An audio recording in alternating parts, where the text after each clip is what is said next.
As it appears that Elon Musk's involvement in the day-to-day operations of the Trump White House is coming to an end, Axios just dropped a bombshell and highly entertaining story about how Musk got into a chest-to-chest shouting match with Treasury Secretary Scott Bessent, a rival of Musk's in the Trump cabinet, and one witness referred to it as a WWE-style confrontation. But before we unpack all that, if you end up liking this video and you want to support the channel, please be sure to hit the like, subscribe, and alert bells before you go. All right, friends, let's look at this. This is highly entertaining and also emblematic of the chaos and anarchy that animates the Trump White House. No stability or professionalism to be found anywhere. Let's take a look. Scoop: Musk versus Bessent dispute erupted into West Wing shouting match. Elon Musk and Treasury Secretary Scott Bessent got into a heated shouting match in earshot of Donald Trump and other officials in the White House last week during a dispute about the IRS. Two witnesses and three sources briefed on the matter tell Axios. Quote, "It was two billionaire middle-aged men thinking it was WWE in the hall of the West Wing," one of the witnesses said of the argument last Thursday. Why it matters. The clash, with both men in each other's face, showed how much Musk's personality and style have rankled some senior administration officials since he began running roughshod through agencies with Doge. The New York Times first reported Friday that Bessent and Musk had a disagreement over who would lead the IRS, but the chest-to-chest clash between the two men a day earlier has not been reported previously.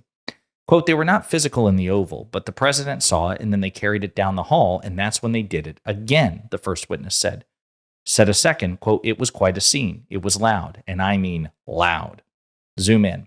Asked about the shouting match, White House Press Secretary Caroline Leavitt referred to comments she made to the Times about how, quote, "It's no secret Donald Trump has put together a team of people who are incredibly passionate about the issues impacting our country." In other words, sure sounds like it happened. Quote, "Disagreements are a normal part of any healthy policy process," her statement said. Quote, "And ultimately, everyone knows they serve at the pleasure of Donald Trump." Representatives from Musk and Bessent declined to comment. So again, it sure seems like this actually happened, that it's not leakers or anti-Trump, saboteurs of the deep state talking shit. Sure seems like it was so factually true and so obvious that even this lying administration didn't feel that they could cover it up cogently. Musk has had high-profile disputes with Secretary of State Marco Rubio, Transportation Secretary Sean Duffy, and Trade Advisor Peter Navarro as well. Quote, "Everyone thinks Doge is great, but Elon's antics are just a bit much," said another administration official. The backstory. Musk and Bessent had a choppy start during the presidential transition. Musk lobbied hard for Howard Lutnick to get the Treasury post, but Trump went with Bessent instead and picked Lutnick to lead the Commerce Department. Once Trump became president, Musk and Bessent clashed over Treasury hires.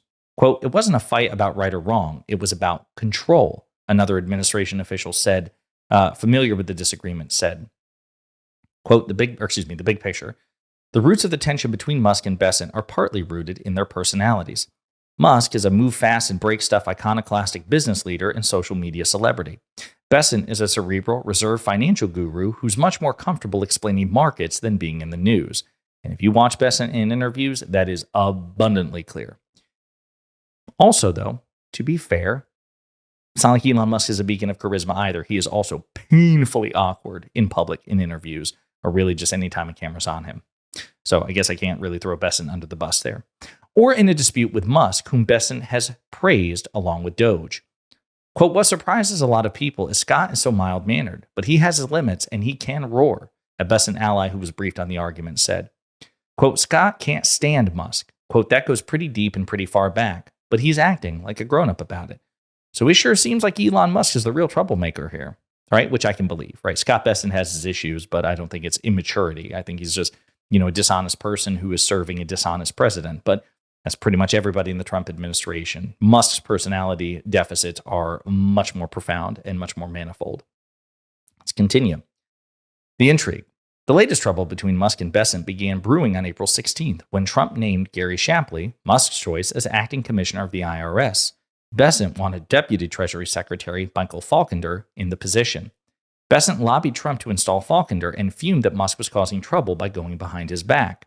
On Thursday, at a meeting in the White House, Bessent confronted Musk, and a source said, quote, "The F-bombs started to fly."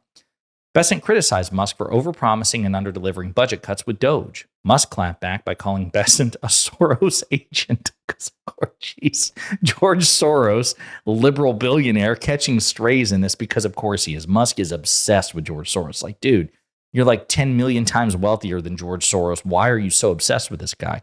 Could it be that Elon Musk is anti-Semitic? Who knows? And accusing him of having run, quote, a failed hedge fund. Trump has praised Bessent's financial acumen. The argument was so heated that an aide stepped in between the two men to separate them. Oh, that's the WWE. Somebody trying to hold him back. Yikes. That night, Trump loyalist Laura Loomer got on the action and began torching Bessent on X for allowing an unrelated, quote, Trump hater into the Treasury for financial literacy event. Quote, troubling, Musk said in a quote reply at 11:02 p.m. And I should note, Laura Loomer and Elon Musk have had beef in the past, if I remember correctly, because Musk broke ranks with Trump and MAGA over the H-1B visa situation because he's pro H-1B visa. And Laura Loomer, who is a racist and xenophobe, did not want H-1B visas. So it's interesting how they become alliance of circumstances because of a mutual enemy in Scott Bessent. But on Friday, Bessent had the last word when the Times reported that Shapley was out and Falconer was in. So again, interesting kind of Game of Thrones, Machiavellian court politics and court intrigue there. Musk lobbied for someone. Trump defaulted and deferred to Musk in that respect, but ultimately Bessent had his way because Shapley was let go. There's a little appetite by Musk or Bessent for rapprochement, and the White House insiders wonder who will fire the next shot. Quote, Scott won that round, one source said. Quote, but I would not want a guy like Elon Musk as an enemy. And that makes sense. Elon Musk is the richest man in the world. He has at various points carried extraordinary, disturbing influence over Donald Trump, which I imagine is infinitely greater than the general influence Scott Bessent has over Trump. And Elon Musk is unhinged and wildly unprofessional and a malignant narcissist. And he controls one of the biggest social media platforms in the country. So someone like Scott Bessent, who prefers the professionalism and the mild-mannered approach, probably doesn't want to provoke the crazy there, right? There is a risk of pissing off Elon Musk. I just think it's hilarious that, I mean, when President Obama was in office, we would hear stories about Rahm Emanuel, who he was a former mayor of Chicago, former ambassador, I think, to Japan under President Biden, and he was at one point President Obama's chief of staff. And Rahm Emanuel reportedly has a hell of a temper and would get in people's faces as well. But I mean, nothing like this. We never heard anything like this coming from Biden or Obama administration, cabinets or cabinet level positions, where it almost gets into a physical altercation such that an aide has to step in between them. It really is an indictment of the competence and cogency and professionalism of the Trump White House. But it makes sense. This is inevitable because Trump wasn't seeking those things. He wasn't seeking professional, calculating, emotionally regulated people in White House positions. He was going for people like Musk and Carrie Lake and, Caroline Leavitt, people who are deranged, intelligenic, although I suppose Elon Musk is intelligenic, given that every time he's on camera, he just implodes.